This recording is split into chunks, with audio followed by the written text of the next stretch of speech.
You know, every time I watch a video on the second conditional, it always starts like this. If I won the lottery, I would buy a car. Well, let me tell you something. How often do we really talk about winning the lottery? Sure, it's fun to imagine, but in real life, we rarely discuss the lottery. So why is this the example that everyone uses when teaching the second conditional? Here's the thing. I want you to talk about situations that actually matter to you, things you think about and encounter in day-to-day life. So here are a few examples from my own life. If I had more free time, I would make more YouTube videos. Now, if I made more YouTube videos, I might get more subscribers. And if more people subscribed to my channel and I made more money, I could quit my teaching job. Now, all of these sentences I just shared are perfect examples of the second conditional, also called the unreal conditional or the hypothetical conditional, because they are talking about hypothetical, unreal, or imaginary situations and thinking about how life might be different if those situations were true. Now, the grammar for the second conditional can be a little difficult to remember. So to make it easier for you, I have created a free downloadable PDF with ready-made second conditional templates that relate to real life, just like the examples I just gave you. You can download it by clicking the link in the description below, and this way you'll have practical, real-world examples so you can talk about more than just winning the lottery. So here's how the second conditional works. We use the second conditional to talk about situations that are not true, hypothetical, or imaginary, and what would happen if they were true. We can create the second conditional with two clauses. The first clause begins with if, then the subject, and the simple past verb. This presents the imaginary condition, which is why it is called a conditional sentence. The second clause begins with a second subject, plus the modal verbs would, might, could, plus a base verb. Like in our example, I said, if I had, simple past verb, more free time, I would, modal verb, make more YouTube videos. Now, do I have a lot of free time? No. This situation or condition is hypothetical, imaginary, or fake. Now notice in this example, I chose to use the modal verb would. You can think of the modal verb would as 100% true or 100% certain if the imaginary situation was true. I am confident that if I had more free time, I would make more YouTube videos. And our next example says, if I made more YouTube videos, I might get more subscribers. Again, we have if, I, plus the simple past of the verb, made. If I made more YouTube videos. Am I making more videos than usual? No. But if I did, I might get more subscribers. Now notice in the second clause, I chose the modal verb might. This basically just means maybe. Think of the word might as 50% certain or sure. It is not as certain as would. I chose the word might in this example because I don't want to sound too confident. Maybe if I made more YouTube videos, I would continue to get the same number of subscribers. But I think I might get more if I made more videos. Keep in mind that oftentimes you can choose any of the modal verbs, would, might, or could. It just changes the meaning of what you are saying. So I could change this example to say, if I made more YouTube videos, I would get more subscribers. This means that I am certain, I am 100% sure that if I made more content, I would get more subscribers. So keep in mind to choose your modal verbs wisely because it can really change what you mean. And our last example says, if more people subscribed, the verb in the simple past, to my channel, and I made, simple past, more money, I could quit my teaching job. And here you'll notice that I chose to use the modal verb could.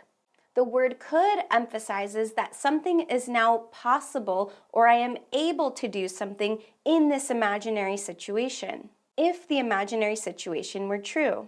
It does not mean that I want it to happen or that it will happen, just that in this new situation, something becomes possible.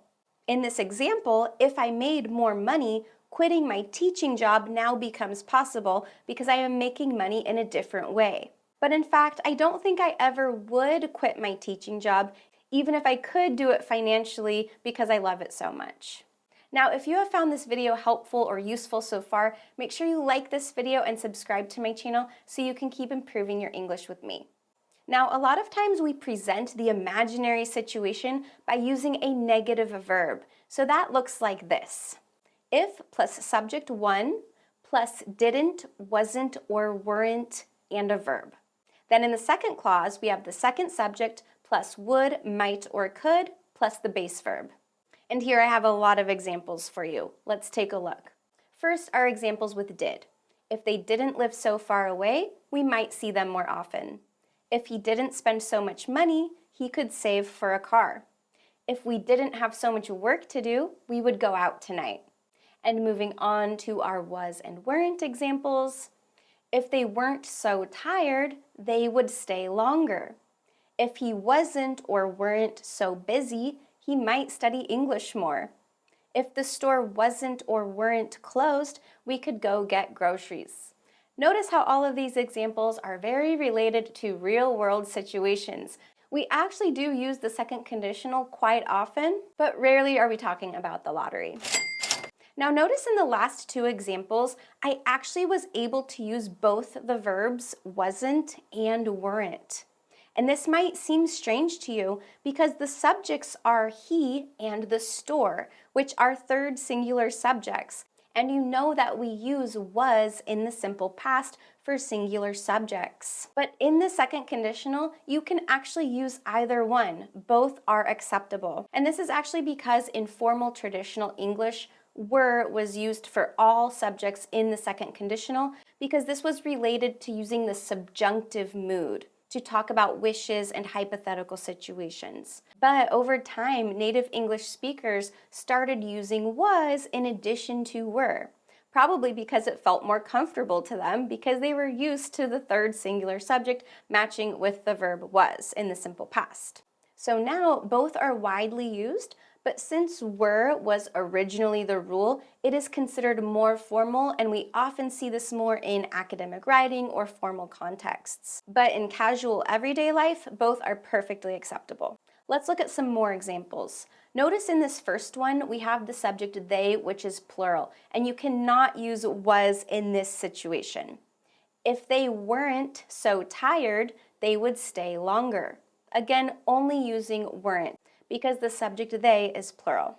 If he wasn't or weren't so busy, he might study English more. If the store wasn't or weren't closed, we could go get groceries. If I was or if I were you, I would break up with your boyfriend. If she was or if she were the manager, she would fire him. And if I were more organized, I would get more work done. All of these are perfectly acceptable. Okay, let's take a look at some more examples, but this time I want you to fill in the blank.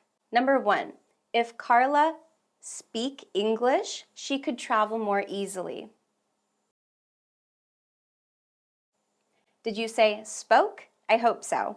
If Carla spoke English, she could travel more easily. Number 2, if David not have work tomorrow, he would come. If David didn't have work tomorrow, he would come. Didn't have.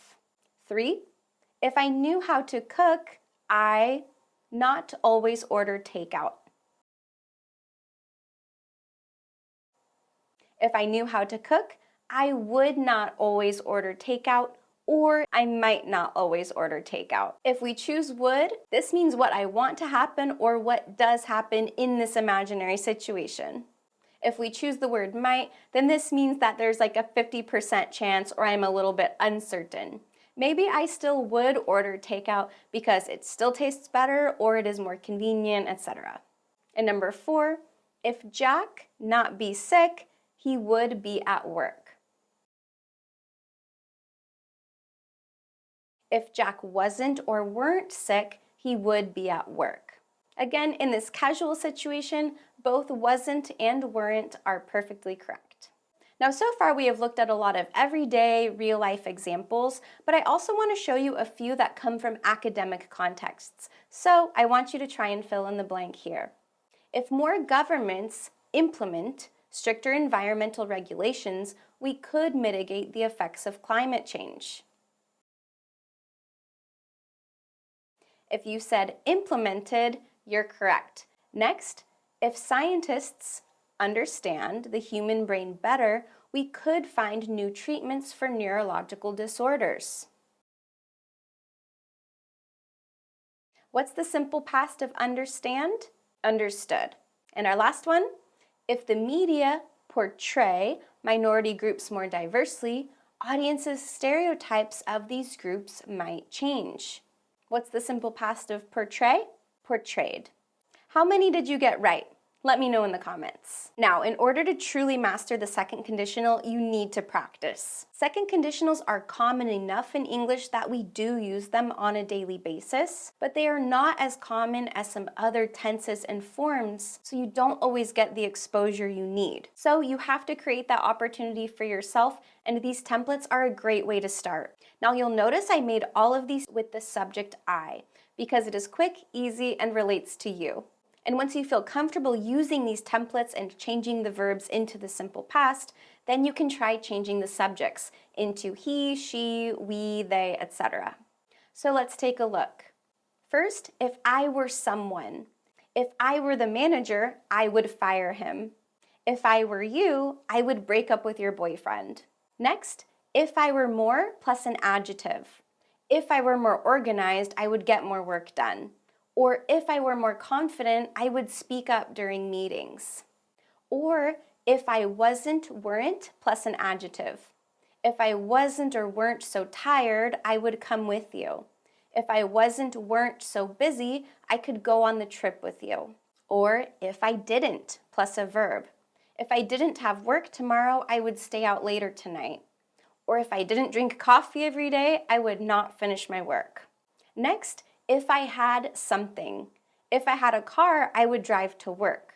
Or the common English saying, if I had a nickel for every time I heard that, I would be rich.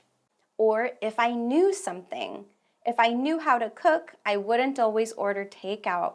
Or if I knew English, I could travel more easily. Or if I could do something, I would. If I could come to your party, I would, but I can't. If I could skip the meeting, I would be able to finish the project. And lastly, if I wanted to do something, I would.